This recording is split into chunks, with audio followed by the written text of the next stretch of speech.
This is KGW News at noon. And we start with Oregon's primary and some new details from Clackamas County. Hi, everyone. I'm Brenta Braxton. Commissioners just wrapped up an emergency meeting about the ballot mix-up that's delaying the vote count there, and races hang in the balance depending on which way things go. Devin Haskins joins us live outside Clackamas election headquarters. Devin, what's the latest?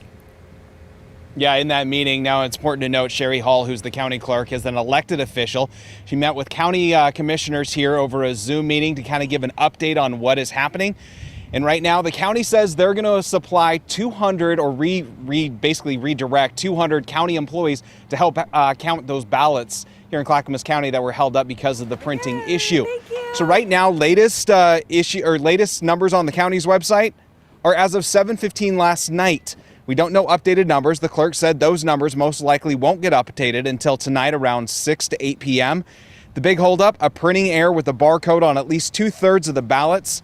To fix that issue, a two-person bipartisan team will duplicate those faulty ballots and then have them rescanned to be counted. Now, during that meeting, Clerk Sherry Hall said she didn't have a timeline for when the bulk of the results would be released. She also blamed the press for holding the staff back and making those observing a little uneasy seeing the cameras and seeing the process take place. We're going to meet with Commissioner Chair Tootie Smith later on this afternoon. She'll give an update kind of where the county stands on this all. We asked Ms. Hall for an interview. She said she wouldn't be available till after 4 today.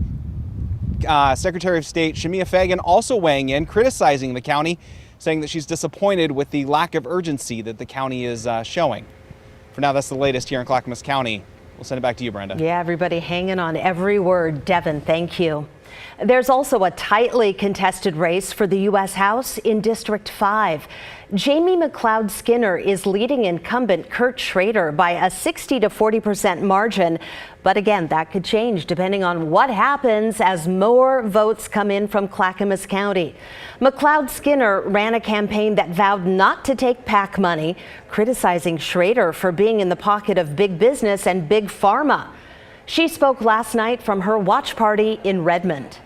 The theme tonight that I specifically asked for was onto the general, because it's not just about this race, it's about all the races up and down the ballot. This is a really important year. And the bottom line is, I'm focused on making sure that the newly drawn 5th Congressional District has a Democrat who is going to really focus on taking care of working families and our environment and our democracy. Now to the heavy hitter, the race for Oregon's governor. For the Republicans, there's no official winner yet, but former House Minority Leader Christine Drazen leads that crowded field. On the Democrat side, former House Speaker Tina Kotek is the projected winner. She will advance to the general election in November.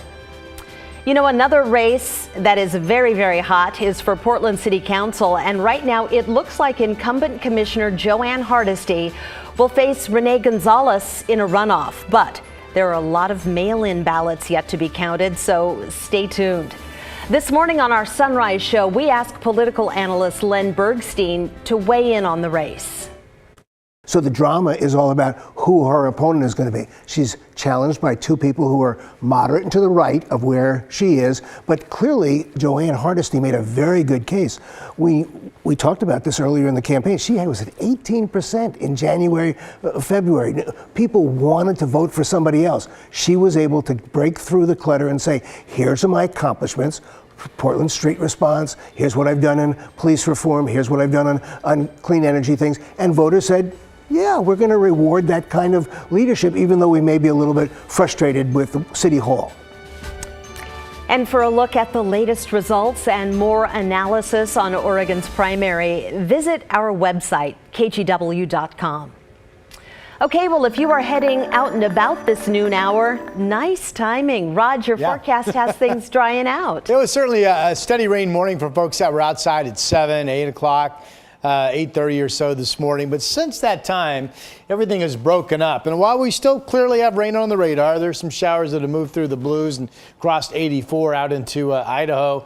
Here on the west side, we have scattered light showers. Much of this has been in the Coast Range and fizzling as it moves in the valley. There are rain showers where the snow levels are still fairly high up into the Cascades. There's a little dabble of rain in the West Hills, and we've had some sprinkles move through downtown. Downtown Portland, by the way, 15/100ths of an inch is what we picked up so far today. So there's still a little bit of rain out there, but it's just light scattered stuff. So this is much drier than we were earlier this morning. Here's Cannon Beach. A lot of folks out on the beach with the clouds, but not much rain being reported. The cloud cover is pretty extensive. There's downtown Portland, even solid clouds and kind of dark skies over in Central Oregon. That's Sun River Resort. A reminder that there's at least a chance for a little bit of rain in that direction as well. So moving forward, I like our chances of eventually opening up a sunbreak. There's a shower chance it continues, but we're not going to see much more. Mainly traceable amounts. High temperature up to 62 for the remainder of your day. Brenda? Rod, thank you. Happening today, more witnesses take the stand in the murder trial of romance novelist Nancy Brophy.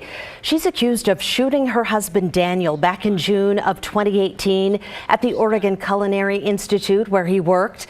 We are expecting Nancy's former cellmate to take the stand any minute now. Andrea Jacobs told detectives Nancy Brophy told her she was within feet of her husband when he was killed. This trial is scheduled to wrap up on Friday or Monday of next week. In Clark County, a teenage boy is under arrest charged with murder. But this noon, the circumstances surrounding this deadly shooting are kind of murky. Detectives are processing two separate crime scenes. And as Mike Benner reports, that is complicating the investigation. This area near Northeast 131st Avenue and 4th Plain in Clark County is where deputies found a crashed vehicle late Monday night. Complicating matters, deputies say, is how the driver died. Not from the crash, they say, but instead from a gunshot wound. Doesn't feel as good and as safe as it did 10 years ago. Roger Brannon lives down the street from where that vehicle and victim were found. Detectives believe the victim was shot at this nearby mobile home park, the Golden West Mobile Manor. Investigators aren't saying much else, other than they arrested a boy under the age of 18 for murder. Does it surprise you? What you look at what's going on in the world with the COVID and the schools and what kids can get away with and the changes that we're going through as a society, their give-a-damn meters are broken. What can you say? Monday night's deadly shooting happened in the same general area as a shooting in late February. At the time, authorities told KGW a boy was shot in the arm in what's described as a dispute between rival gangs. One neighbor added this. It was definitely scary to think about, but we have a lot of things that happen on this street, so yeah, pretty used to it. Law enforcement is not arguing with the observation about the neighborhood near Heritage High School. In an email to KGW, they say there are gang-affected individuals and gang issues in the area. But whether that played a role in this latest shooting is unclear. What is clear is that neighbors have had enough. I bought my first gun. The last one I had when I was 13 years old. Mike Benner for KGW News. A former freelance journalist appeared in court yesterday charged with vandalizing houses of worship and a black-owned business.